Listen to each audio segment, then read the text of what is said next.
اعوذ باللہ من الشیطان الرجیم بسم اللہ الرحمن الرحیم۔ عزیزان من، آج اپریل 1979 کی 13 تاریخ ہے اور درس قرآن کریم کا آغاز سورہ العنکبوت کی آیت 16 سے ہو رہا ہے، 29/16۔ بات ہو رہی ہے حضرت ابراہیم علیہ السلام کے تذکرہ جلیلہ۔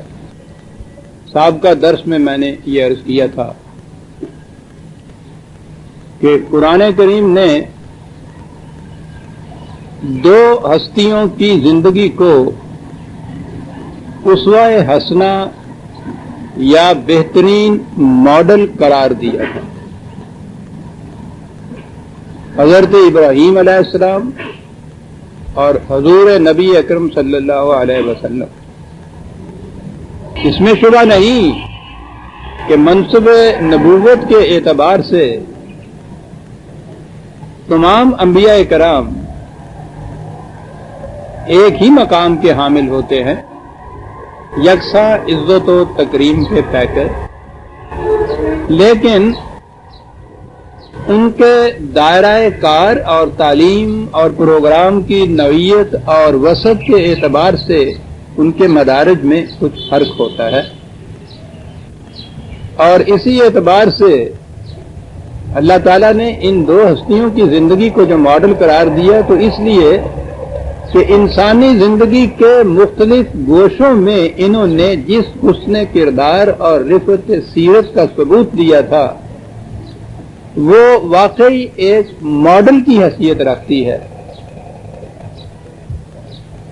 اور وہ ماڈل بھی یہ ہے کہ حضرت ابراہیم علیہ السلام کو کہا ہے امام للناس، یعنی کسی خاص قوم قبیلہ کے لیے ہی نہیں بلکہ نوع انسانی کے لیے ایک ماڈل کی حیثیت رکھتی ہے، اور نبی اکرم صلی اللہ علیہ وسلم بھی رحمت للعالمین ہے۔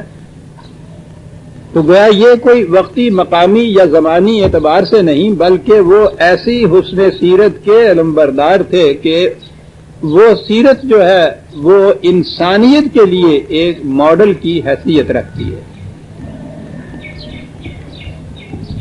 ماڈل کے اعتبار سے ایک نقطہ تو پہلے ہی سمجھ لینے کا ہے، یہ فائن آرٹ یا یہ ڈرائنگ کی کلاس میں ایک شعبہ ہوتا ہے ماڈل ڈرائنگ کا بھی، تو اس میں وہ ڈرائنگ کا پروفیسر یا ماسٹر ایک ماڈل سامنے رکھتا ہے اسٹوڈنٹس کے، اور وہ کہتا ہے کہ اس کے مطابق تم اپنے ہاں ڈرائنگ کرو۔ اب ظاہر ہے کہ ماڈل ڈرائنگ میں وہ ماڈل سامنے رکھا جائے گا تو اس کے مطابق وہ اسٹوڈنٹ ڈرائنگ کریں گے۔ اگر وہ ٹیچر یہ کہے کہ اس ماڈل کے مطابق یہ کرو اور ماڈل خود وہاں رکھے نہیں تو ظاہر ہے کہ وہ ڈرائنگ کر ہی نہیں سکیں گے، اور اگر ان سے کچھ کرایا جائے گا تو ہر طالب علم اپنے اپنے ذہن کے نقشے کے مطابق وہاں کچھ بنا دے گا۔ تو اللہ تعالیٰ نے جب یہ کہا کہ ان کی زندگی ماڈل ہے تو یقیناً اس کے لیے یہ ضروری تھا کہ وہ ماڈل کو سامنے رکھے لوگوں کے کہ یہ ہے وہ زندگی، یہ ہے وہ ماڈل جس کے مطابق تم نے اپنی زندگی کو ڈھالنا ہے۔ ورنہ یہ تو عجیب بات ہوتی کہ اللہ تعالیٰ ان کی زندگی کو تو ماڈل قرار دیتا اور اس ماڈل کو چھوڑ دیتا کسی تبری اور بخاری کے اوپر کہ تم متعین کرنا، پھر اور پھر کتنے ہی تبری اور کتنے ہی بخاری اور پھر انہیں اپنے اپنے ذہن کے مطابق ماڈل وہاں تراش کے رکھے۔ تو جس خدا نے کہا تھا کہ ان کی زندگی تمہارے لیے ماڈل ہے، اس نے ان کا ماڈل خود ہی متعین کر کے سامنے رکھ دیا تھا کہ یہ ہے وہ ماڈل جس کے مطابق تم نے اپنی زندگی کو ڈھالنا ہے۔ خدا نے یہ دونوں ہستیوں کی زندگی کے ماڈل کے خط و خال خود متعین واضح طور پر قرآن میں رکھ دیے تھے، اور اس کے بعد آپ دیکھیں گے کہ جب پھر یہ ماڈل ان افسانہ نگاروں کی برش قلم کا رہین منت ہوا تو انہوں نے پھر اس میں کس کس قسم کی رنگ آمیزیاں کی، کس قسم کی عجوبہ پرستیاں کی، اور اس ماڈل کو کیا سے کیا بنا دیا۔ تو ماڈل تو وہی قابل اعتماد ہوگا جو اس کا دیا ہوا ماڈل ہو جس نے اسے ماڈل قرار دیا ہے، اور وہ موجود ہے قرآن کے اندر۔ ہم حضرت ابراہیم علیہ السلام والذین معہ بھی قرآن نے کہا ہے والذین معہ، ان کی زندگی کو ہم لیتے ہیں. دور وہ ہے جہاں بابل کی مملکت اس زمانے کی تہذیب اور تمدن کا مرکز تھی. یہ تاریخ انسانیت میں عجیب چیز آئی ہے، مختلف ادوار میں مختلف اقوام تہذیب و تمدن کی علم بردار قرار پائی ہیں، اور اس دور میں یہ بابل کا خطہ تھا جو تہذیب کا مرکز تھا. بڑی شاندار مملکت تھی، مملکت میں بادشاہت تھی، اس دور میں ہوتی بادشاہت تھی، لیکن بادشاہ سے کہیں زیادہ صاحب اقتدار مذہبی پیشوائیت کا سربراہ ہوتا تھا. قرآن کی داستان میں تو آپ نے دیکھا نا کہ حامان کو کیا مقام حاصل تھا. ہندوستان میں بھی راجے مہاراجے وہ تو جب تک براہمن کے ہاتھوں کا تلک نہیں لگ جاتا تھا وہ گدی پہ بیٹھ نہیں سکتے تھے. بادشاہ گر ہوتے تھے، یہ براہمن، یہ پجاری، یہ پیشوا، یہ پریسٹ. تو بابل کی مملکت کا ہیڈ پریسٹ اسقف اعظم، آپ سمجھ لیجئے کہ اس کا مقام کیا ہوگا. ہر قسم کی شان و شوکت، عظمت، قوت، اقتدار، دولت، یہ سب کچھ اسے حاصل ہوتا تھا، بادشاہ سے بھی زیادہ. کہ بادشاہ کو اپنی ہستی کے قائم رکھنے کے لیے کسی نہ کسی فوج کی ضرورت ہوتی تھی، پولیس کی ضرورت ہوتی تھی، CID کی ضرورت ہوتی تھی. یہ مذہبی پیشوائیت کی تو کیفیت یہ ہوتی ہے کہ کمرے کی انتہائی تنہائیوں میں بیٹھے ہوئے آدمی کے دل میں اگر ان کی خلاف کوئی خیال گزر جاتا ہے تو وہ کانپ اٹھتا ہے، گڑ گڑاتا ہے، روتا ہے. ان کا اقتدار تو قلب و دماغ اور اعصاب پر مسلط ہوتا ہے. تو اس قسم کی مملکت کا ہیڈ پریسٹ اسقف اعظم اور پھر مذہبی پیشوائیت کے اعتبار سے قلوب اور اذہان کے اوپر اس کا اقتدار اور دولت اور حشمت ساری حاصل، بادشاہ غریبی اس کے ہاتھ میں. تو سوچئے کہ اس اسقف اعظم کا جو ولی عہد ہوگا اس کی کیا پوزیشن ہوگی. اور یہ پوزیشن تھی حضرت ابراہیم علیہ السلام. یہ اس وقت کی پوزیشن اور باپ کے بعد جو اس منصب کے اوپر انہوں نے اس مسند کے اوپر جو بیٹھنا تھا اس میں جو کچھ پوزیشن ان کی ہو سکتی تھی وہ ظاہر ہے. اور اگلی بات وہ جو میں نے پچھلے درس میں کہی تھی، یہ مسلمہ دنیا کے ہر مذہب کا، ہر ضابطہ اخلاق کا کہ ماں باپ کی اطاعت فرض ہے. ایک غلط مسلمہ، لیکن مسلمہ ایسا کہ جس پہ کبھی کسی نے تنقیدی نگاہ ہی نہیں ڈالی، یعنی اس کو مانا گیا کہ یہ ہے ہی مسلمہ، اس میں تو کسی قسم کا شک و شبہ ہی نہیں ہے. آغاز کس بات سے ہوتا ہے، کس چیز سے ہوتا ہے؟ اس باپ کا یہ بیٹا، یہ اس کا مستقبل، پھر وہ باپ بھی ہے جس کے متعلق یہ چیز مسلمہ ہے کہ اس کی اطاعت بھی فرض ہے. بت پرستی اس قوم کا شیوا تھا. تو ہیڈ پریسٹ تو آپ جانتے ہیں کہ کس قسم کا بت تراش، بت گر، بت پرست. وہاں یہ بیٹھا ہوا ہے، یہ ولی عہد اس کا. وَإِذْ قَالَ إِبْرَاهِيمُ لِأَبِيهِ، بات یہاں سے شروع کرتا ہے قرآن. خود اپنے باپ سے یہ کہہ رہا ہے ابراہیم، أَتَتَّخِذُ أَصْنَامًا آلِهَةً إِنِّي أَرَاكَ وَقَوْمَكَ فِي ضَلَالٍ مُبِينٍ 6/75 6/75. باپ سے کہتا ہے کہ قبلہ من، ذرا سوچئے تو صحیح، یہ کیا روش زندگی ہے کہ ایک پتھر کو تم اپنے ہاتھوں سے تراشتے ہو، اسے خود ایک شکل دیتے ہو، ایک حیت دیتے ہو. اس کی وہ شکل اور حیت جو ہے تمہارے پیشے کی، تمہارے ہنر کی رہین منت ہے. ایک غلط ہاتھ اگر اس کو لگا دو تو ناک اڑ جائے اس کی. اس کا خدا بننا تو ایک طرف رہا، 2 ٹکے کا بت بھی کوئی نہ اسے خریدے. یعنی وہ اس کی ہستی، اس کی شکل و صورت، اس کا بت ہونا، اس کا خدا ہونا تمہارے ہاتھوں کا رہی نا منت، اپنے ہاتھوں سے اس کے یہ کچھ بناتے ہو اور اس کے سامنے پھر سجدہ ریز ہوتے ہو. کیا ہو گیا تمہاری مت کو؟ باپ سے کہہ رہا ہے بیٹا.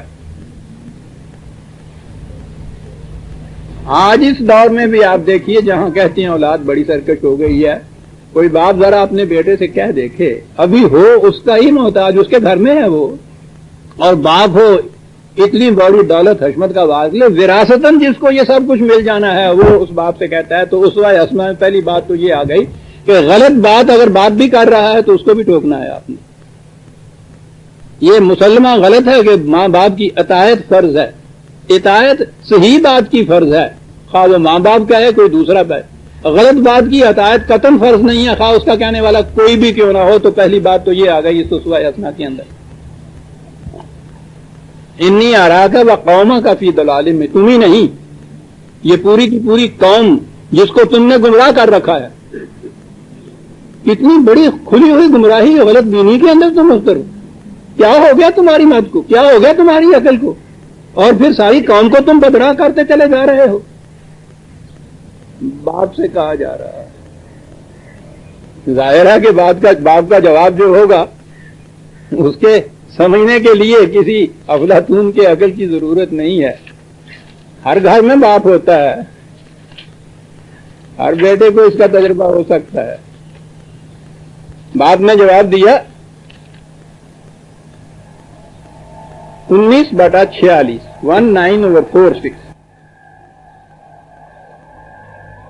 قال اراغب انت عن آلہتی یا ابراہیم. ابراہیم زبان بند کرو، کیا کہہ رہے ہو؟ میرے متعلق نہیں تم کہہ رہے، ان خداؤں کے متعلق کہہ رہے ہو، اور ہمیں تم ورغلا رہے ہو کہ ہم ان خداؤں سے بیزار ہو جائیں، ان کی پرستش چھوڑ دیں. تم کیا کہہ رہے ہو؟ کیا کر رہے ہو؟ تم سوچو تو صحیح. لَئِن لَمْ تَنْتَهِ لَأَرْجُمَنَّكَ وَاهْجُرْنِي مَلِيًّا.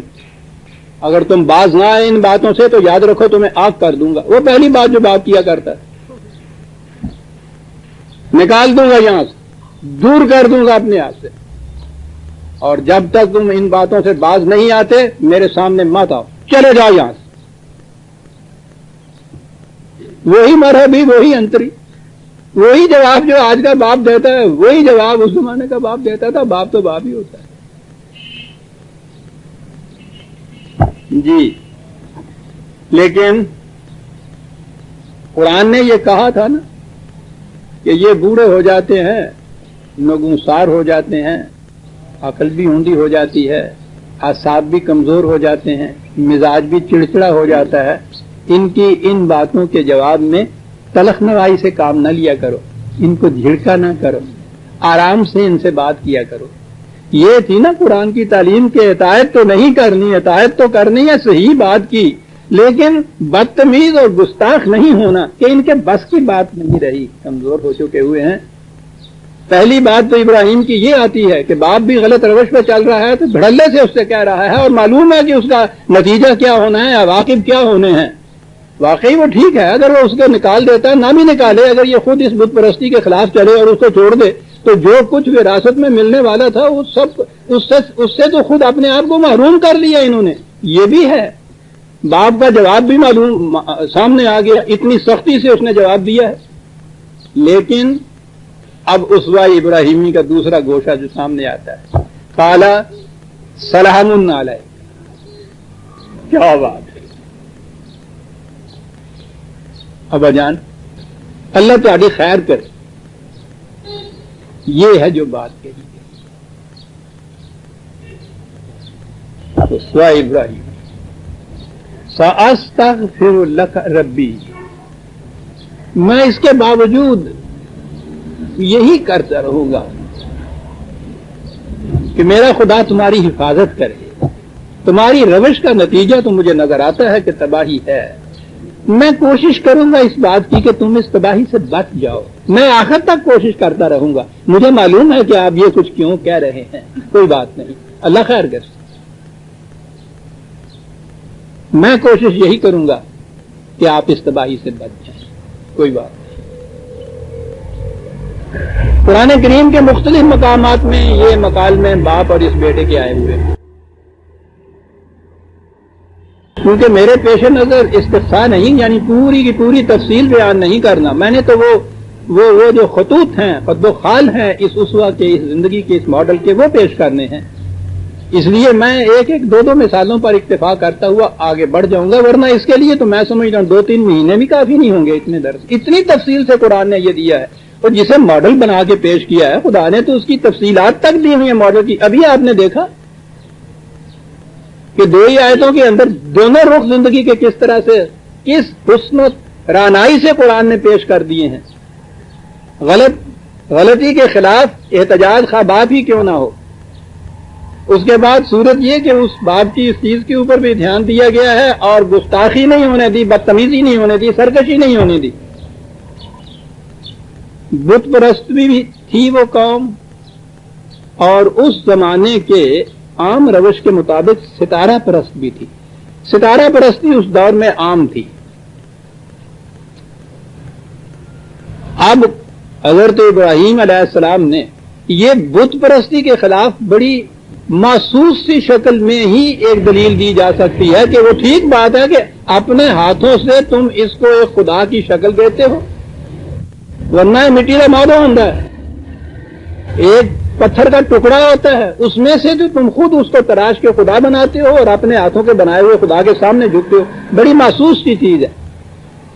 لیکن یہ جو ستارے تھے، ستارہ، چاند، سورج، اجرام فلکی، اب ان کے متعلق انہوں نے جو ان کو اپنا دیوتا بنایا ہوا تھا تو وہ تو ان کا جو نظام ہے اس کو دیکھتے تھے. آج کے دور میں یہ بات آسان ہے، اور ہم نے کبھی غور بھی اس پہ نہیں کیا کہ یہ ستارے کس طرح اپنے وقت پہ طلوع ہوتے ہیں، کس طرح چمکتے ہیں، کس راستے سے یہ اپنے منازل طے کرتے ہیں، کس طرح سے غروب ہوتے ہیں، کون سا تارا قطب کا ہے کہ جو اپنا مقام ہی نہیں چھوڑتا، چاند منازل کیسے طے کرتا ہے، سورج کس طرح سے مشرقین میں گرمیوں کی انتہا میں جون میں کہاں سے نکلتا ہے، دسمبر میں کہاں سے وہ طلوع ہوتا ہے، کن راستوں میں جاتا ہے. آج یہ چیز ہمارے ہاں کا 4th-5ویں جماعت کا طالب علم جانتا ہے، لیکن اس دور کا تو بڑے سے بڑا دانشور بھی نہیں یہ بات سمجھ سکتا تھا. تو یہ ہوتا کیا ہے؟ تو سیدھی سی بات ہے کہ وہ انہیں خدا نہ سمجھتا تو اور کیا سمجھتا. یہ تو وحی کی تعلیم تھی نا جو یہ بتا رہی تھی کہ یہ خدا نہیں ہو سکتے. اب یہ مقام آتا ہے کہ قوم کو یہ سمجھانا ہے کہ یہ خدا نہیں ہو سکتا. اب ہمارے ذہن میں تو یہ ہے نا کہ خدا کی طرف سے وہ کہ آگ لینے کو جائے پیغمبری مل جائے، یعنی نبی کے اپنے اندر کوئی اس قسم کی خصوصیت خوبی وغیرہ کچھ نہیں ہوتی، بس وہ تو ایک مشین سا ہوتی ہے، پروڈکٹ سا ہوتا ہے، خدا اس کو کوئی بات کہہ دیتا ہے وہ آگے پہنچا دیتا ہے. یہی بات نہیں ہوتی تھی. بہت بڑا معلم تھا یہ، اور معلم کو تو خود تعلیم کے بلند ترین مقام کے اوپر ہونا چاہیے. اب دیکھیے قرآن کس طرح سے بتاتا ہے کہ قبل اس کے کہ وہ نبی ان کی اس غلط روش کے خلاف احتجاج کرے، انہیں سمجھائے کہ ان کی کیفیت کیا ہے، خود اس نبی کو یہ علم کتنا حاصل کرنا پڑتا تھا، جبھی جا کے بات کر سکتا ہے نا دوسروں کے ساتھ. ورنہ اگر وہی کی بتائے ہوئے 4 فکرے دہرا دے اور اگلے اس کے خلاف کوئی دلیل دے دیں، کوئی اعتراض کر دیں، تو پھر یہ چپ کے بیٹھ جائے گا کہ ذرا ٹھہر جاؤ، کرو پوچھا ہوا میں. مقام نبوت عجیب چیز ہے، وہی تو اس کی اپنی محنت اور کاوش اور فکر کا نتیجہ نہیں ہوتا. وہی کو پیش کرنے کے لیے جس حکمت کی ضرورت ہوتی تھی اس مقام بلند کے اوپر نبی ہوتا تھا. اسی لیے قرآن نے کہا کہ قبل اس کے کہ یہ اپنی قوم سے ان ستاروں کے متعلق کوئی گفتگو کرتا اور بتاتا کہ وہ خدا نہیں ہو سکتے. وَكَذَلِكَ نُرِي إِبْرَاهِيمَ مَلَكُوتَ السَّمَاوَاتِ وَالْأَرْضِ وَلِيَكُونَ مِنَ الْمُوقِنِينَ. کیا بات ہے! خود ابراہیم نے اس کائنات کے اندر یہ جس قدر بھی یہ فطرت کے مظاہر کار فرما ہوتے ہیں، جس طرح سے سرگرم عمل ہوتے ہیں، یہ کیا کیا ہوتا ہے، خود ابراہیم نے ان چیزوں کے اوپر غور و فکر کیا اور یہ چیزیں ان کے اوپر منکشف ہوئی اس کے اوپر کہ یہ کس طرح سے کاروبار چل رہا ہے۔ یہ کچھ کرنے کے بعد جب اسے یقین ہو گیا، والے یقونا من الموقنین، خود یقین ہو گیا کہ یہ کیسے ہو رہا ہے، تو پھر بات کی اس نے جا کے ان سے۔ دیکھتے ہیں ماڈل،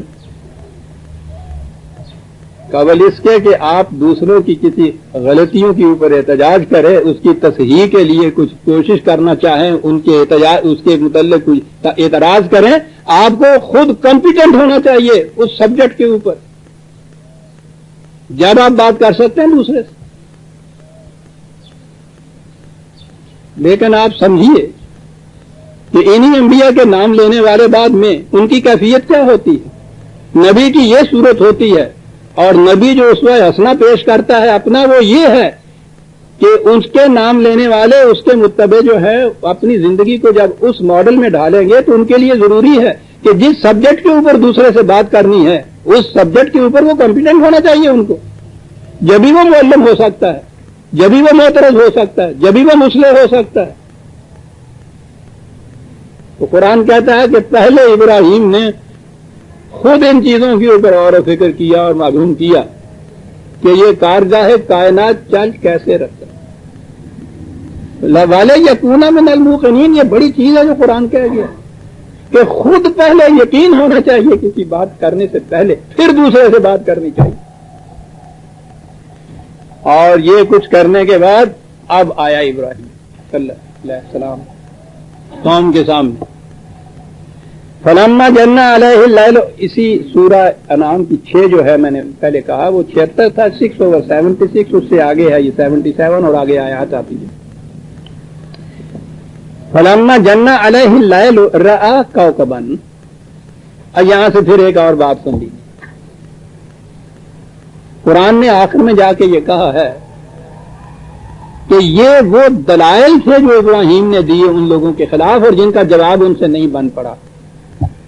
اس کو عربی زبان میں ایک لفظ ہے حجت جسے کہتے ہیں، ایسی دلیل جس کا جواب نہ بن پڑے۔ تو گویا یہ بات جو تھی دھاندلی سے منوانے کی نہیں تھی، دلیل و برہان سے منوانے کی تھی۔ تو اس اسوہ حسنہ میں دوسری چیز ہمارے سامنے یہ آئی کہ جس پرابلم یا مسئلہ کے متعلق آپ نے دوسروں کی اصلاح کرنی ہو، ان سے بات کرنی ہو، پہلے خود اس کے اوپر کمپیٹنٹ ہو جائیے، پھر دوسرے سے بات کیجئے تو دھاندلی سے نہیں، دلیل و برہان کی روح سے بات کرنی ہوگی۔ سمجھانے کا طریقہ آپ دیکھیے ابراہیم علیہ السلام، رات ہوئی، ستارہ نکلا چمکتا ہوا، اشارے کرتا ہوا آنکھوں سے، اپنی تابانیوں اور رعنائیوں سے دلوں کو لبھاتا ہوا، قال ھذا ربی، اچھا انہوں نے کہا، اس کی پرستش کرنے لگے تھے، انہوں نے کہا ابراہیم نے کہ اچھا تم یہ کہتے ہو کہ یہ ہے میرا رب۔ اسی وقت کچھ نہیں کہا ذرا رک جائیے، ٹھہر جائیے، یوں ہی بحث میں نہیں الجھ گئے کہ تمہاری ایسی کی تیسی، تم اس کو بادشاہ کہتے ہو، تم اسے یہ کہتے ہو، میں ہوں گاڑی آپ سوال ہی نہیں ہے، یہ اسوہ نہیں ہے، کہا رک جائیے، ٹھہر جائیے۔ فلما افل، جب وہ غروب ہو گیا تو کہا کہ بھئی ہاں وہ جو تم کہتے تھے نا کہ یہ ہے وہ خدا، تو وہ ہے کہاں ہے وہ خدا؟ وہ فلما افل،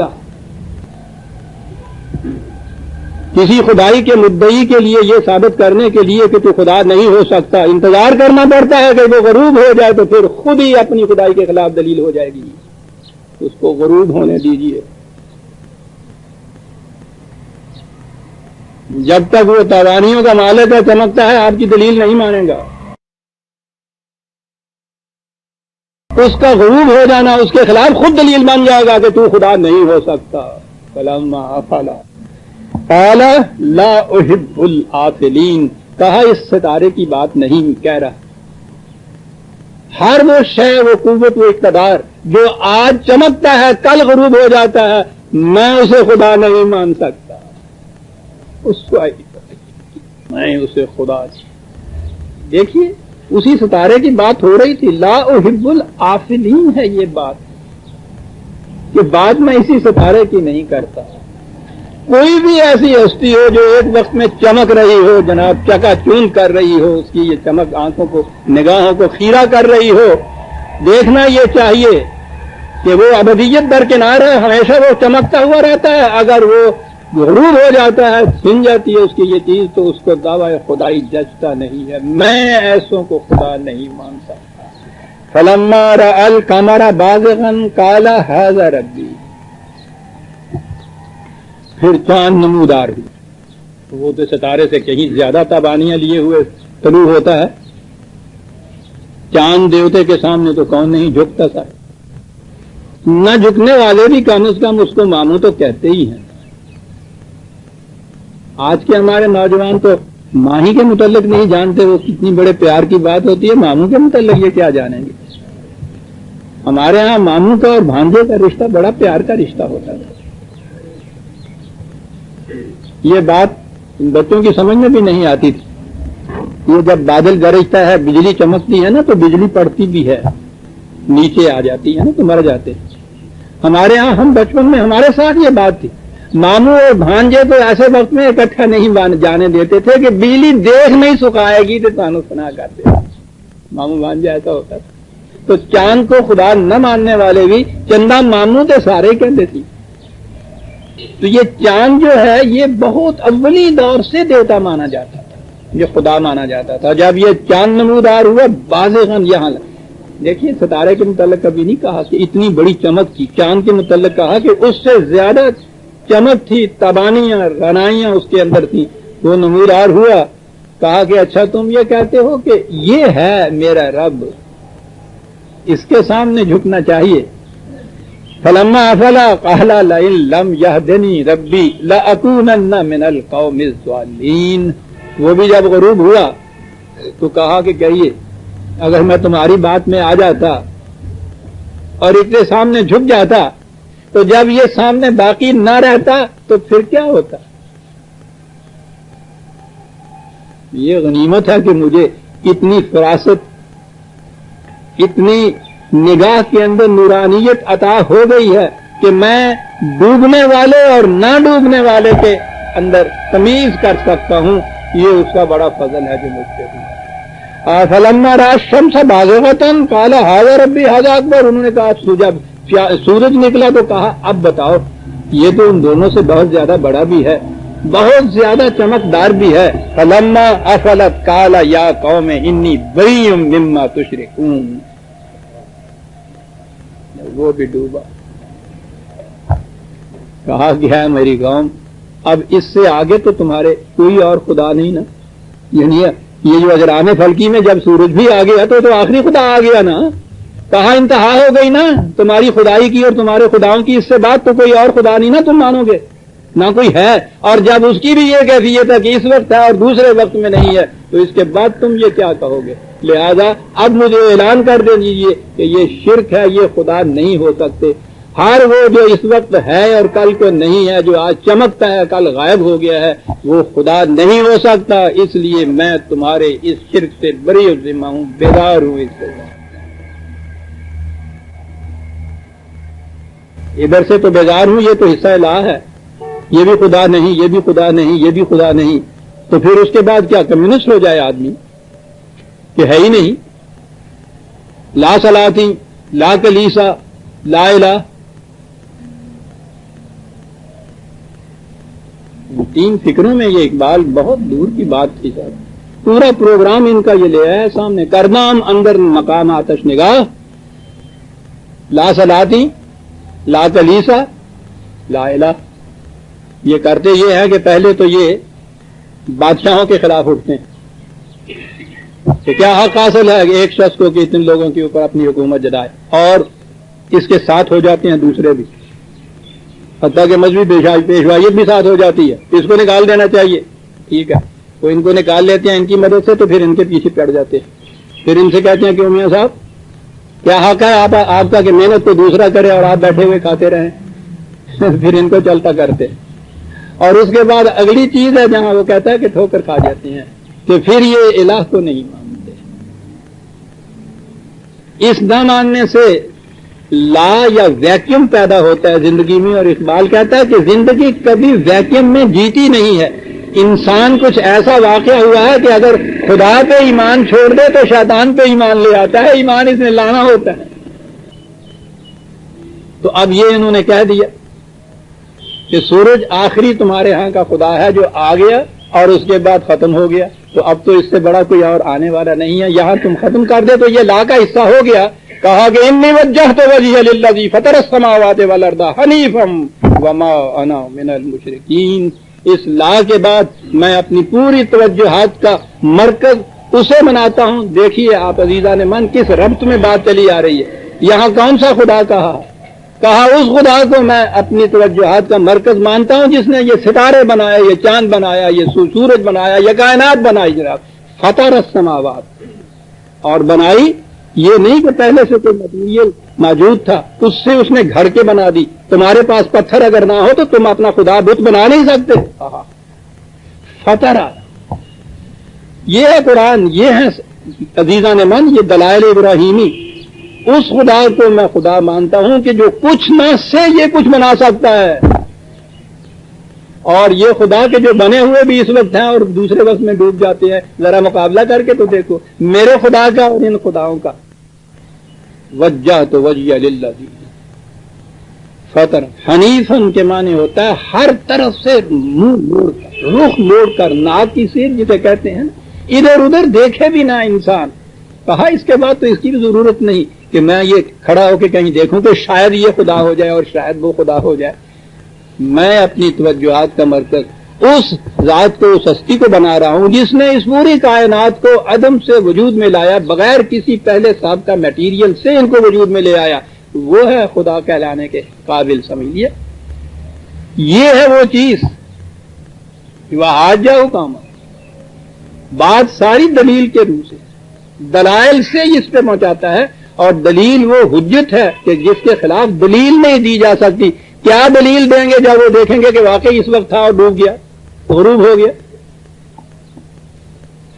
کیا دلیل دیں گے جب وہ کہتا تھا کہ آخری بھی تمہارا یہ جو تھا شمس اور سورج وہ بھی طلوع ہوا اور غروب ہو گیا. اس کے بعد کیا, شمس کے بعد تو تھا ہی نہیں ان کا دیوتا.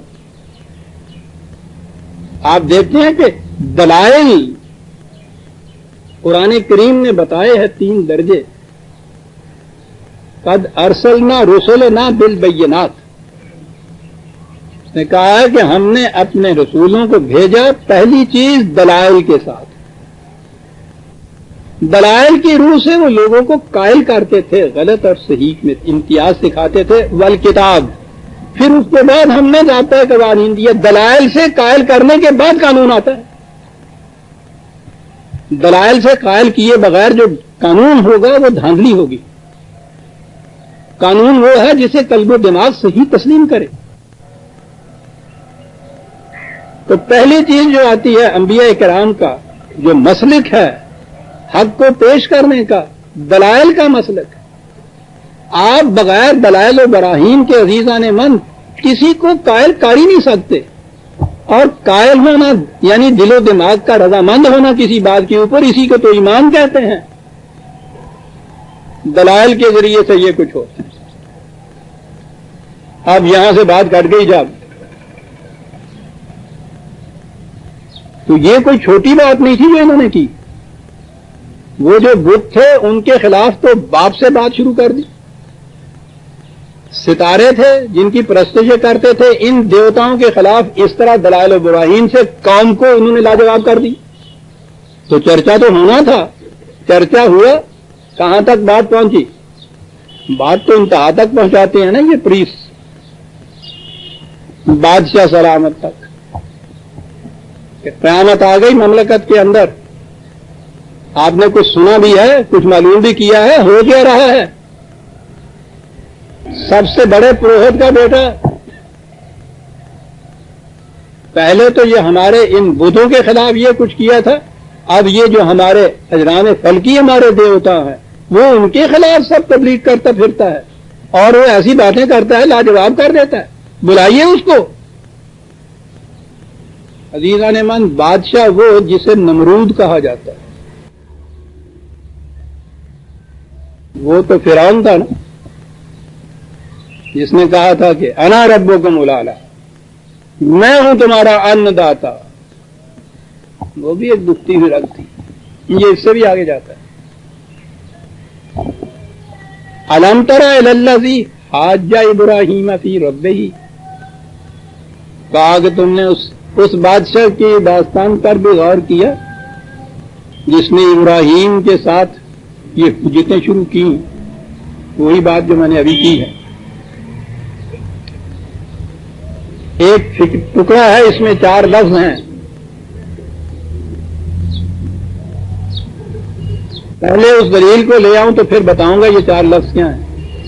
ان 4 لفظوں کے اندر تو ساری جان ہے اس بات کی جس کے لیے قرآن نے دہرایا اس کو. اذ قال ابراہیم رب الذی یحیی و یمیت، اس نے پوچھا کہ تم جو ان کو خدا نہیں مانتے، جس خدا کو تم خدا مانتے ہو اس کی خصوصیت کیا ہے؟ اس نے کہا کہ وہ خدا وہ ہے جو زندگی دیتا ہے، جو موت دیتا ہے. زندگی اور موت جس کے اقتدار کے اندر ہے. تو انتہا والی بات تھی نا جو کہی کہ میں تو اس خدا کو خدا کہتا ہوں اور اس کو منواتا ہوں جو زندگی اور موت جس کے ہاتھ میں ہے. سنیے عزیزان من، قال انا احیی و امیت، زندگی اور موت میرے ہاتھ میں ہے. جس موت کی سزا پانے والے کو چاہوں چھوڑ دوں، جس کو چاہوں پھانسی کی تخت. زندگی انا احیی. اور قرآن عزیزان من عربی جاننے والے جانتے ہیں انی کے معنی بھی وہی ہوتے ہیں، انا بھی ہوتا. لیکن انی تو ہوتا ہے جہاں کچھ تھوڑا سا انکسار ہوتا ہے کہ میں یہ انا، ہم یہ جانتے ہیں، ہم یہ کہتے ہیں. دیکھا یہ بادشاہ کی زبان ہے. انا احیی و امیت، ہمارے ہاتھ میں ہے موت اور زندگی افراد کی. اب وہ 4 لفظ آئے اور اس میں قرآن نے عزیزان من جسے میں کہا کرتا ہوں نا تت کڈ کے رکھ دیتا. ساری بات بیان کر دی. کہا یہ نخوت، یہ تکبر، یہ تمرد، یہ کیوں تھا اس کو، یہ کس بھرتے پہ یہ کچھ کہتا تھا؟ اس لیے کہ ان عطا اللہ الملک، بادشاہت جو حاصل تھی، حکومت کا نشہ تھا یہ. کسی دلیل کی بنا پہ نہیں کہہ رہا تھا، امر واقعہ نہیں بیان کر رہا تھا. صرف ایک دلیل تھی، حکومت ہمارے ہاتھ میں، اقتدار ہمارے ہاتھ میں ہے. اور کہا اس اقتدار کے نشے میں مدہوش اس قسم کی باتیں کرتا.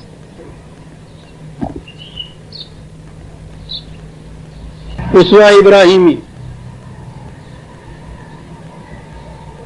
دیکھا.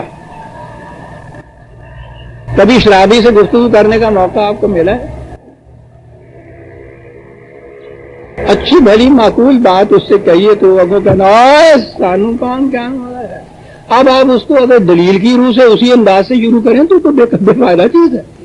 جو نشے میں مدہوش ہے اس کو اس لائن کے اوپر اس کا جواب دیا جا سکتا تھا. لیکن اسوہ ابراہیمی یہاں مقصد مناظرہ جیتنا تو تھا نہیں، مقصد تو اسے لاجواب کرنا تھا. اب وہ فوراً اس لائن کو چھوڑتے ہیں کہ جس کے متعلق وہ دیکھتے ہیں کہ یہ کیا کہہ گیا، کیا کہنا چاہتا ہے، اور ہو سکتا ہے ابھی ثابت کر کے بتا دے کہ یہاں جو سامنے کھڑا ہے اس کو تلوار کا حکم دے، مار دے اس کو، مار دے.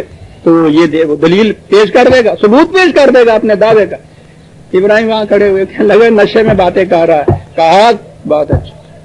قال ابراہیم فإن اللہ یأتی بالشمس من المشرق فأت بها من المغرب. کہا میرا خدا وہ ہے جو سورج کو مشرق سے نکالتا ہے، تمہاری خدائی اگر ہے تو اس کو کل مغرب سے نکال کے بتاؤ. جی وہ نظری دلیل تھی جسے وہ یہ ثابت کرنا کہ موت اور حیات قانون خداوندی سے وابستہ ہے، یہ ایک نظری چیز ہے جو اسے ہی سمجھائی جا سکتی ہے جو دلیل و حجت کو سمجھنا چاہے. محسوسات میں یہ بات نہیں آتی. محسوسات میں اس کے حق میں بات جاتی تھی کہ وہ ابھی مروا دے گا. سمجھے یہ کہ اس کو محسوس دلیل دینی چاہیے. یہ نظری اور تعلیمی بات نہیں مان سکتا، دماغی ٹھکانے نہیں ہے، مدہوش ہے. کہا بہت اچھا صاحب، اگر آپ کی بادشاہی کا اقتدار اتنا بڑا ہے تو یہ سورج مشرق سے نکلتا ہے، میں کہتا ہوں یہ میرا خدا ادھر سے نکالتا ہے. ٹھیک ہے، اب تمہاری خدائی اتنی بڑی ہے تو اس کو کل ذرا مغرب سے نکال کے تو بتا دیجئے. کیوں جی ہے دعویٰ اس کا ٹھیک ہوا؟ شرط بچتے ہو آپ سے کل تک کے لیے؟ اب بہت اللہ جی کافر کہنے لگ گیا. اس کا ترجمہ یہ ہے، صحیح ترجمہ ہے یہ اس لفظ کا.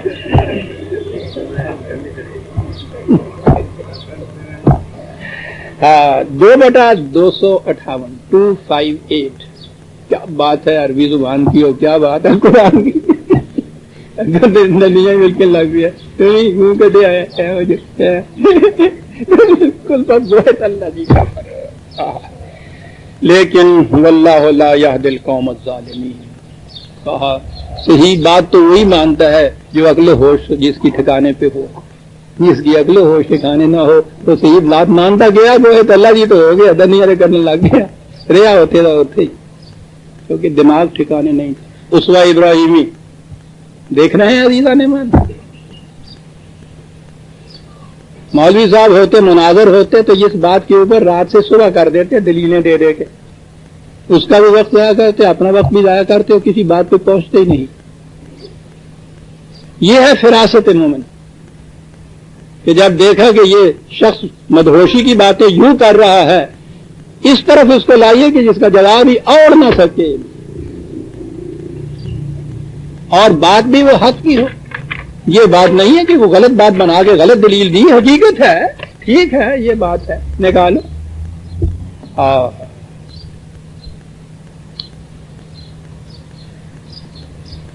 بت پرستی کے خلاف اپنی مہم جو تھی وہ شروع رکھی.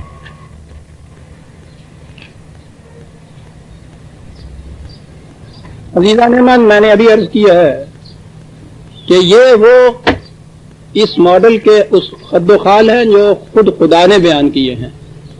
اس میں تو صحیح تصویر سامنے آئے گی جب یہ میں ختم کروں گا. پھر میں یہ عرض کروں گا کہ جب یہی ماڈل افسانہ نویس و افسانہ نگاروں کے ہتھے چڑھا ہے تو انہوں نے پھر اس میں کس کس قسم کی رنگ آمیزیاں کی ہیں اور یہی ماڈل کس شکل میں پیش کیا ہوا ہے. اور ہماری بدنصیبی کہ یہ خدا کا بتایا ہوا ماڈل جو ہے وہ تو معلوم نہیں کن پردوں کے پیچھے چھپا ہوا ہے. اب ہمارے سامنے ان انبیاء کی زندگی کا جو ماڈل ہے وہ وہی ہے جو ان افسانہ نگاروں کا تراشیدہ ہے. اور میں اب عرض کروں گا ان سارے واقعات کے متعلق. لیکن ابھی تو ہمیں اسی پہ اکتفا اسی تک محدود رہنا چاہیے کہ اللہ تعالیٰ نے یہ ماڈل کیا پیش کیا ہے. بت پرستی پتہ نہیں کتنے کتنے بڑے بت قدے ہوں گے. پوری مملکت بت قدہ تھی. اس میں جو پھر کیپٹل سٹی ہے دارالسلطنت ہے. دارالسلطنت میں پھر وہ بادشاہ بھی سب سے بڑا بتگر اور بت پرست. تو اس میں تو پھر بہت بڑے بڑے بت ہوں گے بہت تعداد میں بھی ہوں گے. اب انہیں دلائل و براہین کی روح سے سمجھانے کی کوشش کی جا رہی ہے جیسے باپ سے کہا تھا کہ ان کی تو جو حیت موجودہ شکل موجودہ جو ہے وہ تمہارے ہی پیشے کی رہین منت ہے. بڑی عمدہ دلیل ہے یہ. لیکن عقیدت مندی تو دلیل کو ماننے نہیں دیتی. یہ بھی نشہ ہوتا ہے اگرچہ نشے اور نشے میں فرق ہوتا ہے. حکومت کا نشہ تو شرابی کا نشہ ہوتا ہے. یہ جو عقیدت مندی کا نشہ یہ افیون کا نشہ ہوتا ہے. نتیجے کے اعتبار سے تو دونوں ہی ایک جگہ ہوتے ہیں. دلیل نہ وہ مانتا ہے نہ یہ مانتا ہے. نشے کے معنی یہ ہے کہ وہ سمجھنے سوچنے دلیل و حجت کا جو سوئچ ہے آف کیا جاتا ہے. اب وہ دو شکلیں ہیں نا میں نے کہا شراب میں بھی ہوتا ہے. اس میں یہ ہوتا ہے کہ انا وہی امید.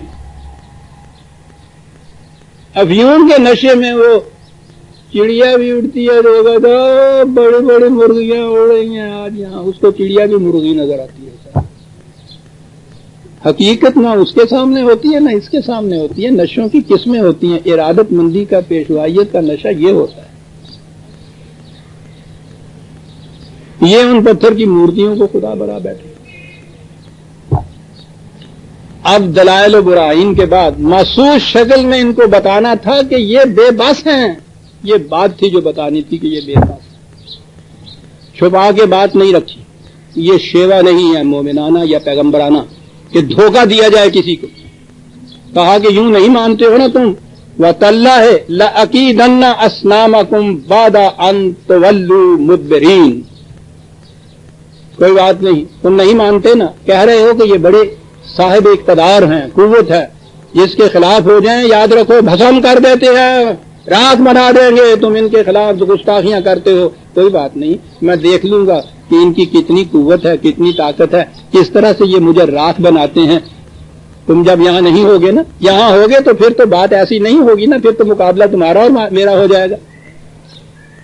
ایسا وقت کہ جب تم نہ ہو اور یہی ہوں جو تمہارے نزدیک اتنی بڑی قوتوں کے مالک ہیں کہ جن کے دل میں ان کے خلاف گستاخی کا کلمہ آئے اسے بھسم کر دیتے ہیں. یہ ہوں اکیلے اور میں ہوں اکیلا, اور پھر ہم دیکھیں طاقت آزما کے, ادھر آپ آ رہے ہنر آزمائیں, تو تیر آزما, ہم جگر آزمائیں. اس وقت پھر میں دیکھوں گا کہ ان کی قوت کہاں ہے. یہ بڑی چیز ہے نا کہ جب تم نہ یہاں ہوگے, وہ ہوں تو پھر یہ لڑتے تو یہ ہیں, اور اس کے بعد فتح جو ہوتی ہے وہ ان بتوں کی ہوتی ہے, خداؤں کی ہوتی ہے.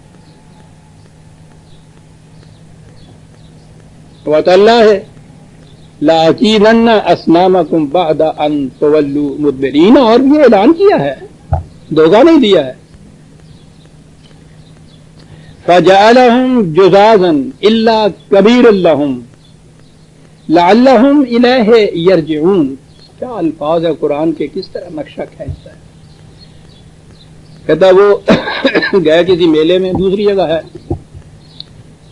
اشنان کرنے کے لیے ہردوار پہنچے ہوں گے, پیچھے یہاں کوئی ایسا تھا نہیں. یہ گئے اور یہ جو چھوٹے بت تھے, کسی کا بازو توڑا, کسی کی ٹانگ توڑی, کسی کا سر توڑا, اور جو سب سے بڑا ان کے ہاں کا مہارنگم تھا اس کو رہنے دیا اسی طرف, یا جیسے کہا جاتا ہے وہی تیشا جو تھا وہ اس کے ہاتھ میں دے دیا. بہرحال اس کو چھوڑ دیا اسی طرح سے. یہی بات بتا دی کہ یہ ایسا کیوں کیا تھا. ابھی بات آتی الہ یرجعون. قالوا من فعل هذا بآلهتنا انه لمن الظالمین. اب وہ آئے اور آ کے انہوں نے جب یہ حشر دیکھا وہاں, اگر نشے میں نہ ہوتے تو بات سمجھ میں آ جاتی کہ جن کی بے بسی کا یہ عالم ہے کہ ہم ان کی حفاظت کریں تو یہ محفوظ رہتے ہیں, اور ہم چوکیدار کہیں چلے گئے ہیں تو کوئی آیا ہے ٹکڑے ٹکڑے انہوں نے اس نے کر کے رکھ دیا ان کو, اور یہ اپنی بھی حفاظت نہیں کر سکے, ہماری حفاظت کیا کریں گے. نشے میں نہ ہوتے تو یہ بات سمجھ میں آ جاتی. لیکن ایک جگہ قرآن نے بتایا ہے اسی حضرت ابراہیم علیہ السلام کے واقعہ میں کہ یہ سارا دھندا جو ہوتا ہے یہ سارا روٹی کا ہوتا ہے.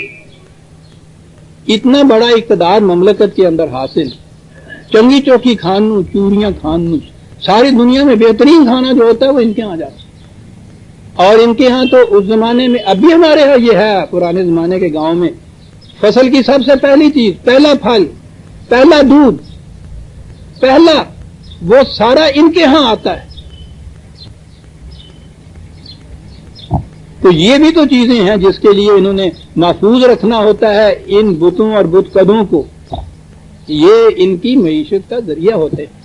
دہائی مچا دیتے ہیں پھر, کس نے یہ کر دیا, جس نے یہ کیا ہے بڑا ظالم ہے. وہ قالو سمعنا فتى یذکرہم یقال لہ ابراہیم. انہوں نے کہا کہ یہ اس کے لیے کسی سی آئی ڈی کے بٹھانے کی ضرورت ہے. تو وہ جو باتیں کرتا تھا اعلان اس نے کیا تھا کہ یہ میں کچھ کروں گا, وہ ابراہیم. بڑا انداز ہے قرآن کا کہنے والا, جیسے یہ کہتا نا کہ وہ نوجوان جو یہ کچھ کہا کرتا وہ ابراہیم. یوں ہے قرآن نے جیسے جو بات کی ہے اسی نے یہ کیا ہوگا. اچھا, قالوا فاتوا به علی اعین الناس لعلهم یشهدون. کہا لاؤ پکڑ, اعین الناس, عوام کے سامنے کھڑا کرو اس کو. یہ ہے سارا راز. عوام کے جذبات کو مشتعل کرنے میں ہی تو ان کی قوت کا راز ہوتا ہے. عوام کے سامنے لاؤ. بہت اچھا. وہ بھی ابراہیم تھے, انہوں نے بھی یہ نہیں کہا کہ نہیں صاحب یہ تفتیش تنہائی میں ہوگی. انہوں نے کہا ٹھیک ہے, یوں ہی ہونی چاہیے. قالوا أأنت فعلت هذا بآلهتنا یا ابراہیم، کہا کہ کیا ابراہیم تم نے یہ کچھ کیا ہے؟ اب دیکھیے کس انداز سے وہ لا رہے ہیں، جس نقطے اور مقصد کی طرف لانا مقصود تھا کس انداز سے لایا جا رہا ہے ان کو. قال بل فعلہ، کہا اس بات کو تو بعد میں پوچھنا مجھ سے کہ کس نے یہ کیا ہے. کبیرہم ھذا، یہ جو سب سے بڑا ہے یہ تو انٹیکٹ اسی طرح سے بیٹھا ہوا ہے نا. فصلوہم ان کنتم ینطقون، اس سے ذرا پوچھو نا کہ تیرے سامنے یہ سب کچھ ہوا ہے کس نے کیا ہے، سب سے بڑی شہادت تمہیں مل جائے. مجھ سے یا کسی اور سے یہ تو بعد میں پوچھنا. وہ بھائی یہ اب ہوا نا کہ اسے کیوں چھوڑ دیا تھا ان کی طرف، الیہ یرجعون، تاکہ اس کی طرف ریفر کر دیا جائے معاملے کو کہ یہ سامنے بیٹھا کہتا. اور کس قدر صحیح منطق ہے یہ صاحب کہ بابا ان کے متعلق جو تمہارا ایمان ہے کہ یہ دلوں میں چھپی ہوئی باتوں کو بھی جانتے ہیں، راز بتا دیتے ہیں آسمانوں کے، آنے والے واقعات کی پیشگوئیاں کر دیتے ہیں. ان کا تو علم بصیرت اس قدر ہے تمہارے نزدیک، تو اس کے سامنے یہ سارا واقعہ ہوا ہے، تو یہ جو تم اس قدر تجھے کھانڈے ہو اونو پوچھتے کارے واسطے کر دیتے ہیں کہ یہ جو بیٹھا ہے سامنے اس سے کیوں نہ پوچھ.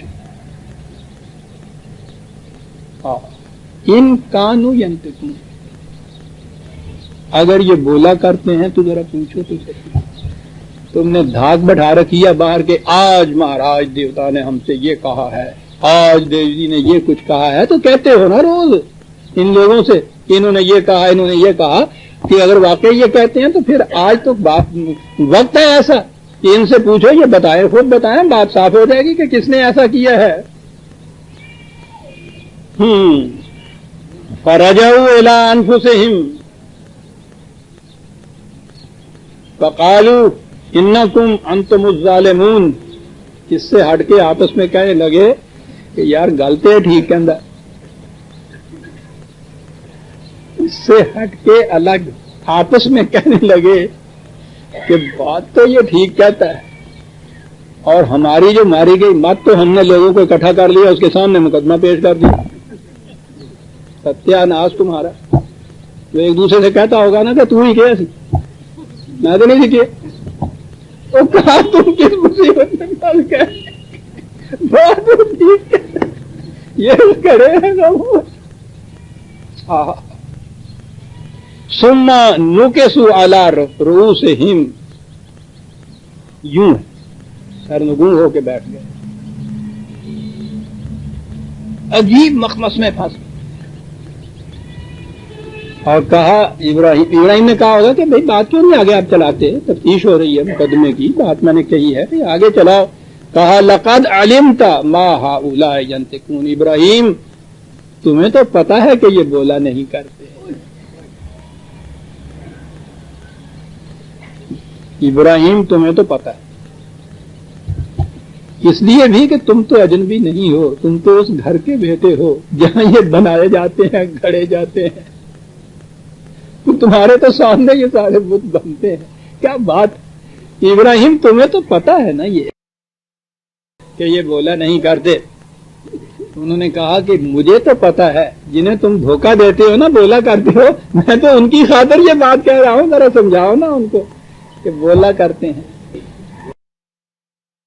مجھے بھی پتا ہے، اور کہا کہ تمہیں بھی پتا ہے کہ یہ بولا نہیں کرتے. یہ جو ان کو تم نے اکٹھا کیا بات تو ان تک پہنچانے کی ہے کہ یہ بولا نہیں کرتے. سوچیے عزیزان من، کیسا عجیب طریق تھا یہ اس مقام پہ لانے کے لیے کہ یہ کن کی پرستش کرتے ہیں، اور عوام کو بتانے کے لیے کہ یہ لوگ تم سے کن کی پرستش کرواتے ہیں.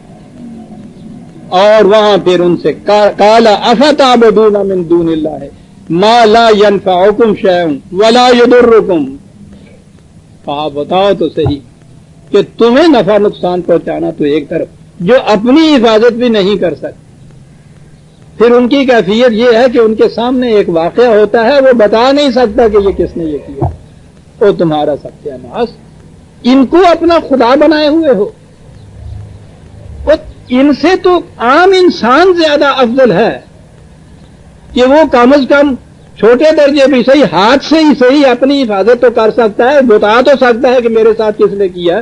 تم میں کا ہر فرد وہ ادنا سے ادنا کیوں نہ ہو، اس بڑے سے بڑے دیوتا سے افضل ہے۔ کیا ہو گیا تمہیں کہ اس کے سامنے تم جھکتے؟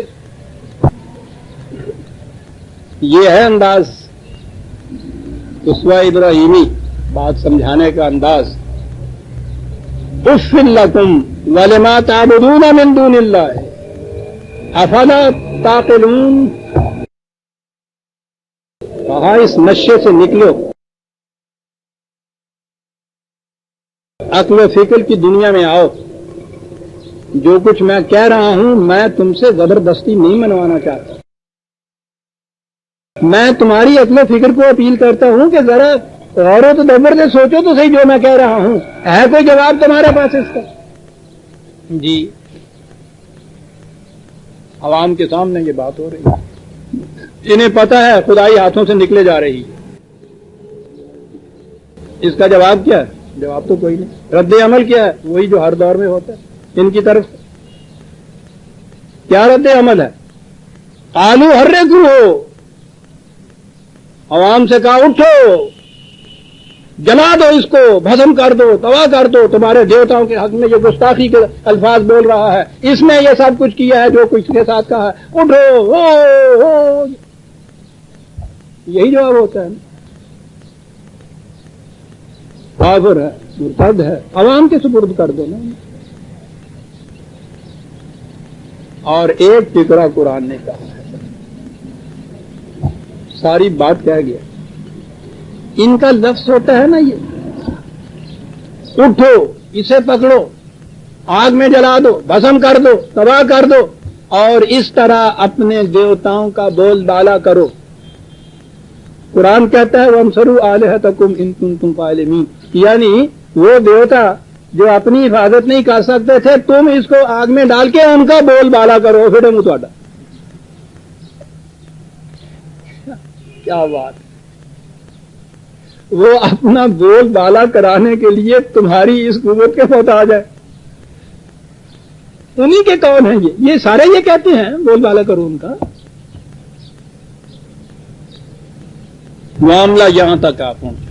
میں قرآن کے مختلف مقامات میں جو تفاصیل دی نا، میں نے عرض کیا میں ایک ایک آیت نہیں لاتا، بے شمار آیات میں یہ چیز ہے۔ اگر زیادہ تفصیل چاہتے ہیں تو میں عرض کروں، میری کتاب جو ہے نا جوئے نور، اس میں یہ سارے انبیاء کرام کے واقعات ہیں، یہ بھی چیزیں ہیں، تو اس میں تو یہ تفصیلیں ہیں ہر مقام کی آیتیں۔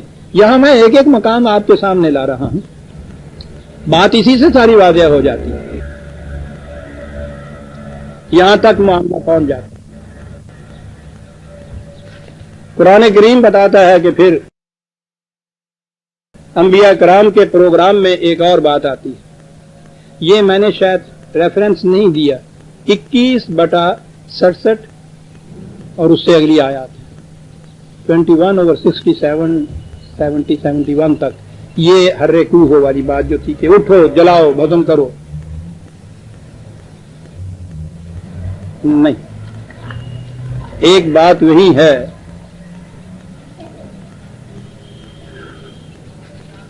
اس کی صحیح بات تو میں، جی ہاں، انہوں نے بھڑکایا ان کے جذبات کو، آتش انتقام کوئی شعلہ باریاں ان کی جو تھی ریز کی، انہوں نے یہاں تک بھڑکایا ان کو۔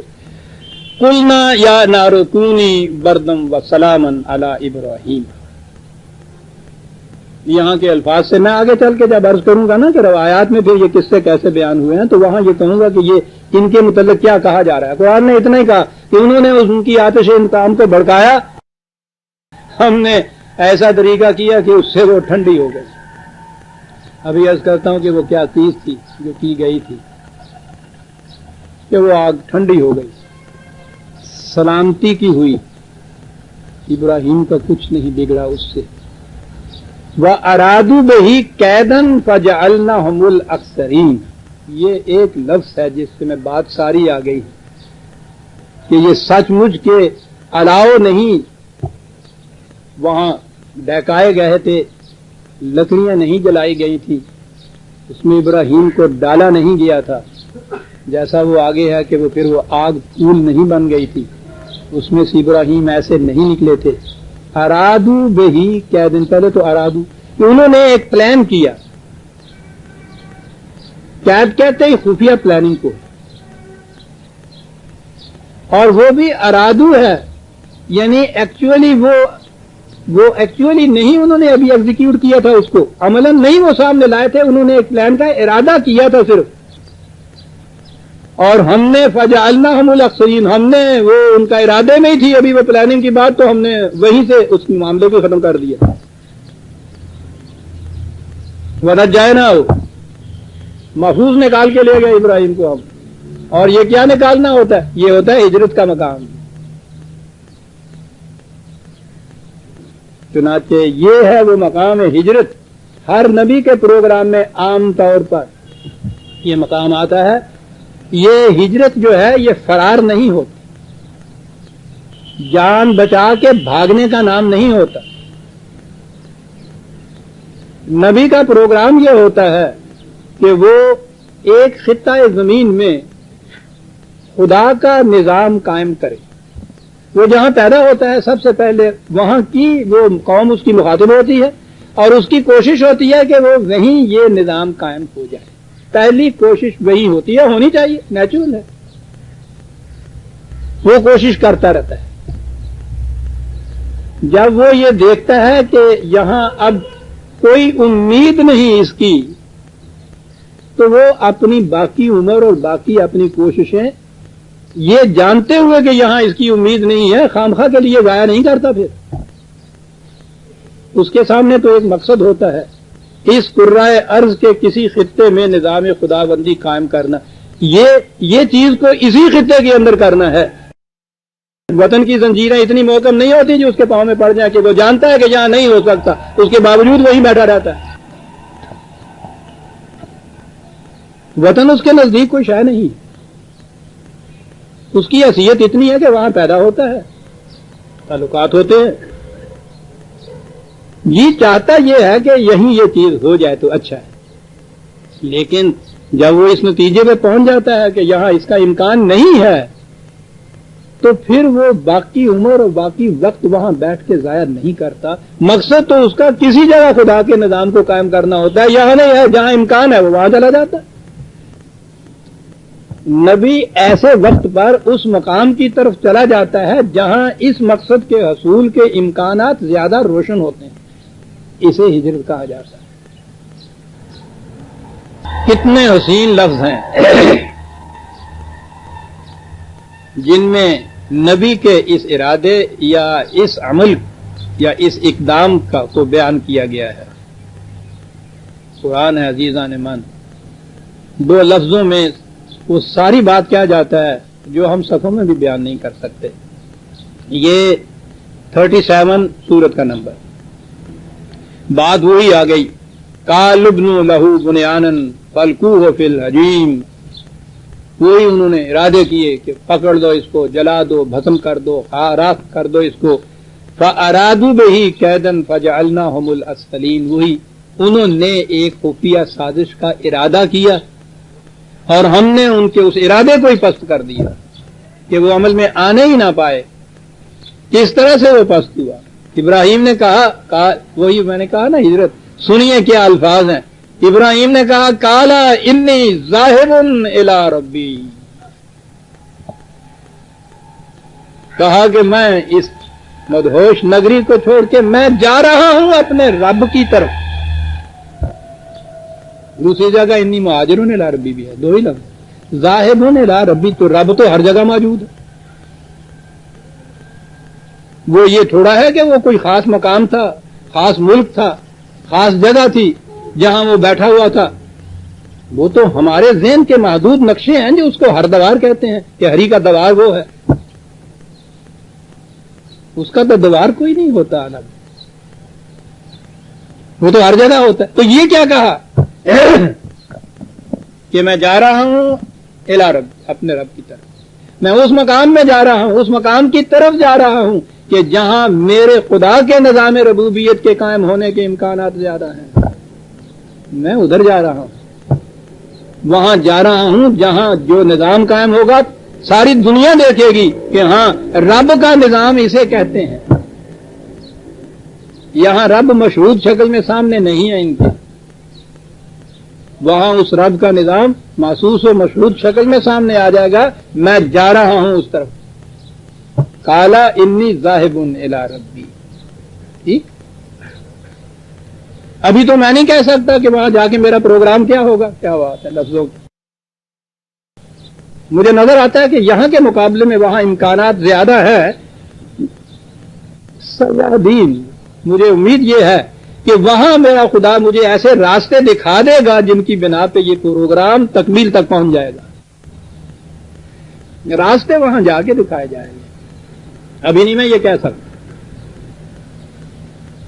اس طرح سے وہ اس مقام کو، اس اپنے وطن کو، قبیلے کو، ان کو چھوڑ کے اور یہاں سے چلے گئے۔ اسے ہجرت کہا جاتا ہے۔ یہ قریب قریب ہر نبی کے پروگرام میں یہ چیز آتی تھی۔ اقبال نے چند شعروں میں ہجرت کا جو مفہوم ہے اسے واضح کیا ہے کہ ہجرت آئین حیات مسلم است۔ پہلی چیز تو یہ ہے کہ ہجرت کا ایک پہلو تو یہ ہے کہ اپنا وطن، اپنا گھر بار اس کو چھوڑنا۔ ہجرا کے معنی ہے ترک کر دینا، چھوڑ دینا، قطع تعلق کر لینا۔ وہ کہا کہ یہ کسی خاص نبی کا مقام نہیں، اس کا مسلک نہیں، آئین حیات مسلم است۔ جس کی زندگی کا بھی مقصد یہ ہو کہ ہم نے کہیں خدا کا نظام قائم کرنا ہے، تو اب وہ پاؤں توڑ کر اس مقام میں بیٹھ نہیں جائے گا کہ جہاں وہ پیدا ہوا ہے، جہاں اس کا وطن ہے۔ وہ دیکھے گا کہ یہ ہے کہ کہاں اس کے لیے زیادہ امکانات ہیں۔ تو یہ جو وطنیت ہے نا، یہ جو انہوں نے کہا ہے کہ آج تو وطن سب سے بڑا بت ہے نا دنیا میں۔ وطنیت کوئی شے نہیں ہوتی، اس اعتبار سے تو ہوتی ہے کہ جہاں پیدا ہوا ہے وہاں حفاظت سے رہنا چاہیے، محفوظ رہنا چاہیے، وہاں بھی ہمیں اپنا یہ پروگرام جو ہے اس کو عام کرنا چاہیے اس حد تک۔ لیکن اگر یہ دیکھا جائے کہ یہاں اس کے امکانات نہیں ہیں تو پھر اس لیے کہ یہ میرا وطن ہے، یہ گھر بار ہے کہ ٹھیک ہے نہیں ہے تو کوئی بات نہیں، یہاں بیٹھے اللہ اللہ کرتے رہیں گے، یہ مسلم کی حیات کا آئین نہیں ہے۔ اس کا آئین یہ ہے کہ پھر جہاں وہ دیکھے کہ یہ زیادہ امکان ہے اس کا، وہاں اس کو قائم کر۔ مقصد تو اس وطنیت سے نہیں تھا، مقصد تو کسی خطہ زمین سے تھا جہاں یہ نظام قائم ہو سکے۔ ہجرت آئین حیات مسلم است، ایز اسباب ثبات مسلم است۔ واہ واہ، اسباب ثبات مسلم، اصل چیز تو یہ اسٹیبلش کرنا، یہ ترجمہ ہے اس کا۔ اس آئین کو اسٹیبلش کرنا ہے نا، اس اسٹیبلش کرنے کے لیے جو مختلف اسباب اور ذرائع چاہیے اس میں سے یہ ایک ذریعہ ہوتا ہے، اسباب ثبات مسلم است۔ اور کیا شعر ہے اگلا، مانیے ہو از تنک آبی رام است۔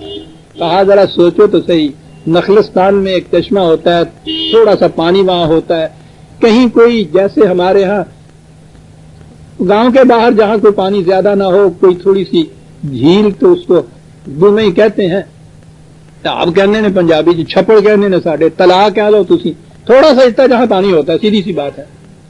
نخلستانوں میں عام طور پر صحراؤں میں کوئی جگہ ہوتی ہیں جہاں پانی ہوتا ہے۔ وہ کہہ رہا ہے کہ اگر وہاں تو مویشی ہوتے ہیں، پانی پیتے ہیں، وہاں رہتے ہیں، اگر اس چشمے میں پانی ختم ہو جائے تو کہا کہ وہ پھر مویشی وہیں اس کے کنارے بیٹھے رہتے ہیں کہ نہیں جی ہم جا تو سکتے نہیں، یہ تو ہمارا وطن ہے۔ کہا وہ وطن نہیں، ثبات کا ایک ذریعہ تھا، جب تک وہ ذریعہ یہاں تھا وہ وہاں تھے، وہ ذریعہ یہاں ختم ہو گیا ہے تو جہاں پانی ہے وہ وہاں چلے جائیں گے۔ کہا اسے آپ فرار تو نہیں کہتے نا، سنیے کیا ہے تشبیہ، مانیے ہوں از تنک آبی رمست، مانے اس کے یہ ہے کہ جہاں پانی ختم ہو جائے وہاں سے دوسری جگہ چلا جائے جہاں پانی ہے، ترک شبنم بحر تسخیر یامست، یہ تو شبنم کو چھوڑتے ہیں سمندر کی کو تسخیر کرنے کے لیے. ترک شبنم بحر تسخیر یا مست.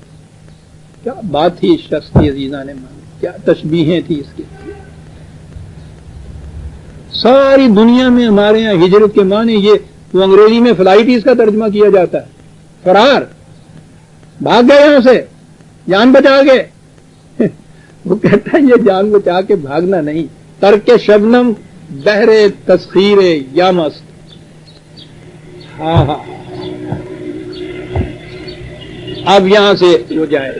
اب وہ مقام آیا جو میں نے عرض کیا تھا. یہ چھوڑنا صرف وطن کا چھوڑنا نہیں ہے، سارے علائق کا چھوڑنا ہے، عزیز رشتہ داروں کا چھوڑنا ہے، قوم کا چھوڑنا ہے، قبیلے کا چھوڑنا ہے، اپنی جتنی بھی مملکات ہیں ان کا چھوڑنا ہے، ہر چیز کا چھوڑنا ہے، اور اعلان کر کے یہ کہنا ہے. اب دیکھیے یہ مقام آیا ہے جہاں کہا ہے قد کانت لکم اسوۃ حسنۃ فی ابراہیم والذین معہ. ابراہیم اور ان کے ساتھیوں کی زندگی میں تمہارے لیے اسوہ حسنہ ہے. عام زندگی تو یہ ہے نا کہ جس قسم کے عزیز رشتہ دار، تعلقدار، شہری، قبیلہ، برادری، ٹھیک ہے ان کے ساتھ پناہ بنا کے رکھ کے ٹھیک ہے بھائی، موسیٰ بدین خیش، عیسیٰ بدین خیش، اس قسم کی چیزیں جو ہیں بنائی ہوئی ہیں ہم لوگوں نے. کہا نہیں، ابراہیم اور اس کے ساتھی جو گئے تھے ان کی زندگی میں تمہارے لیے اسوہ حسنہ ہے. کیا مقام ہے جہاں کہا گیا اذ قالوا لقومہم، جب انہوں نے اعلان کیا اور اپنی قوم سے کہا کہ انا براء منکم ومما تعبدون من دون اللہ، تم اور جن کی تم معبودیت اختیار کیے ہوئے خدا کو چھوڑ کے، ہم ان سب سے بیزار ہیں، تم سے بھی بیزار ہیں، تمہارے معبودوں سے بھی بیزار ہیں. اعلان کیا تھا. یہ ہے اسوہ.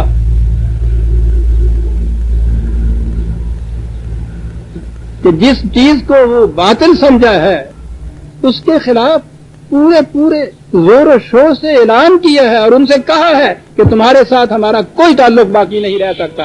کفرنا بکم، کفرنا، تمہارے اور ہمارے درمیان اسی طرح سے حد ہے، اسی طرح سے تعلقات کے انقطاع کی صورت ہے جیسے کفر اور ایمان کے اندر انقطاع ہوتا ہے. ہم انکار کرتے ہیں، تمہارا کوئی تعلق تمہارے ساتھ نہیں ہے.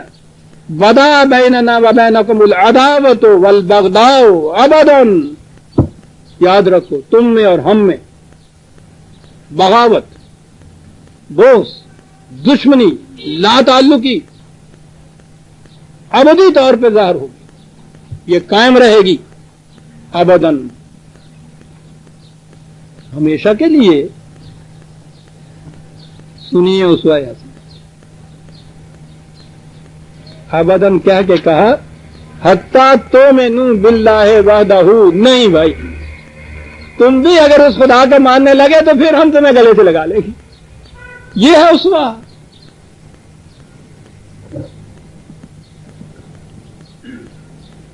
جب تم حق کے خلاف ہو، اعلانیہ خلاف ہو، سب کچھ میں نے کر کے دیکھا، دلائل و براہین سے، مشہود شہادتوں سے تمہیں قائل کرنے کی کوشش کی، تم نہیں مانے بلکہ الٹے ہمارے جان کے لاگو ہو گئے، یہاں تک پہنچ گئے. تو ٹھیک ہے، ہمیں بھلا ان سے کام کیا ہے جو تجھ سے ناش نہ رہے ہیں. اب تمہارے ہمارے ساتھ کوئی تعلق نہیں، منقطع ہو گئے تمام تعلقات. اور وہاں ابداً کہا ہے. اب ابداً سے تو یہ ہو سکتا تھا نا کہ ہمیشہ کے لیے یہ کہا گیا. یعنی کتنی بڑی چیز ہے، انسان کے اندر جو تغیر واقع ہونے کا امکان ہے اس سے انکار نہیں کیا، وہ امید باقی رکھی ہے کہ بہرحال تم انسان ہو، آج نہیں مان رہے، آج تمہارے ذہن کی یہ کیفیت ہے، میں مایوس نہیں ہمیشہ کے لیے تم سے. ہو سکتا ہے کہ کل کو وہ وقت آ جائے کہ تم بھی یہ اس حقیقت کو تسلیم کر لو، تو اس وقت یہ ذہن میں نہ سمجھ لینا کہ ہم تو کہہ گئے ہیں کہ تمہارے اور ہمارے تعلقات ہمیشہ کے لیے منقطع ہو گئے، تو اس لیے اس حقیقت کے تسلیم کرنے کے بعد بھی یہی صورت رہے گی. کہا نہیں، حتیٰ تؤمنوا باللہ، تم بھی خدا کو اگر مان لو گے اسی طرح سے تو تم ہمارے اپنے ہو جاؤ گے. اب اپنے اور بیگانے کا معیار یہ ہو گیا عزیزان من، باپ بھی اگر اس پہ نہیں آتا ہے تو اس سے قطع تعلق، فلسطین کا چرواہا اگر اسے مانتا ہے تو اس کے ساتھ تعلقات وابستہ، اور یہی تو دو قومی نظریہ۔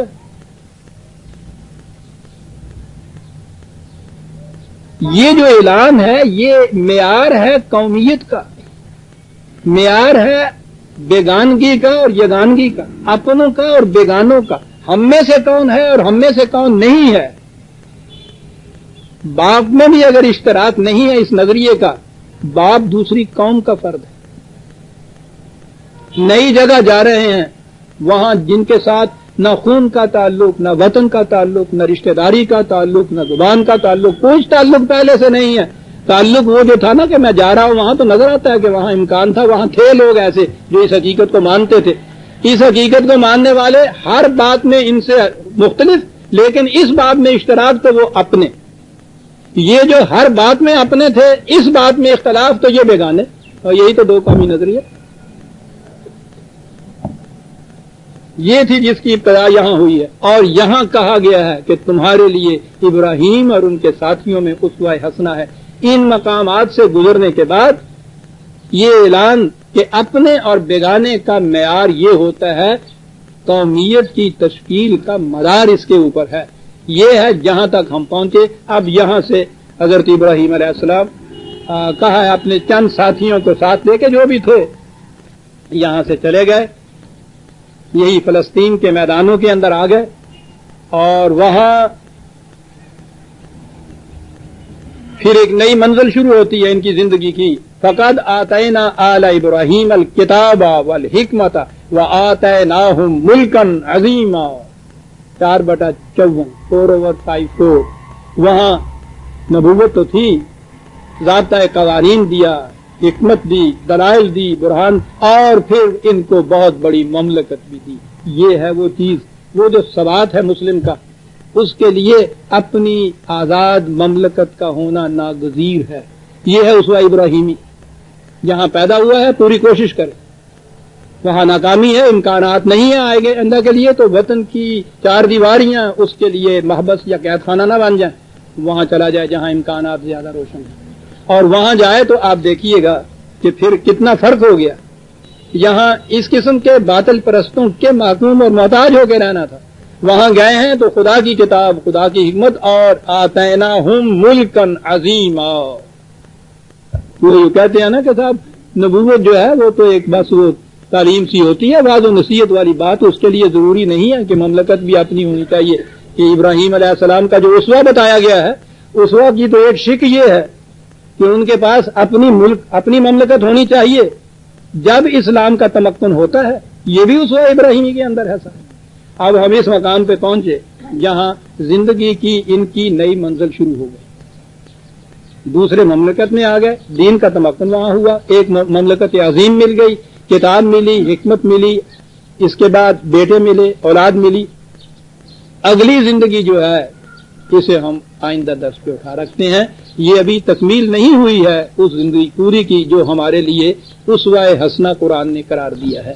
اگلا دور پھر ہم دیکھیں گے کہ وہ کیا آتا ہے، اور اس میں کن کن منازل میں سے گزرتے ہیں حضرت ابراہیم علیہ السلام، اور اس کے بعد کہا جاتا ہے کہ واتخذوا مقام ابراہیم مصلی، کہ مقام ابراہیمی کو اپنے لیے تم وہ منزل و نصب العین بناؤ۔ تو وہ جو حصہ آئے گا اگلی منزل کا، اس کے بعد تکمیل اس کی ہو جائے گی۔ ربنا تقبل منا انک انت السمیع العلیم۔ ہم نے ابھی سورہ عنکبوت کی اس آیت کو چھیڑا تک نہیں ہے جہاں سے درس آج شروع ہونا تھا 16۔ یہ سارا کچھ کرنے کے بعد پھر ہم وہاں آئیں گے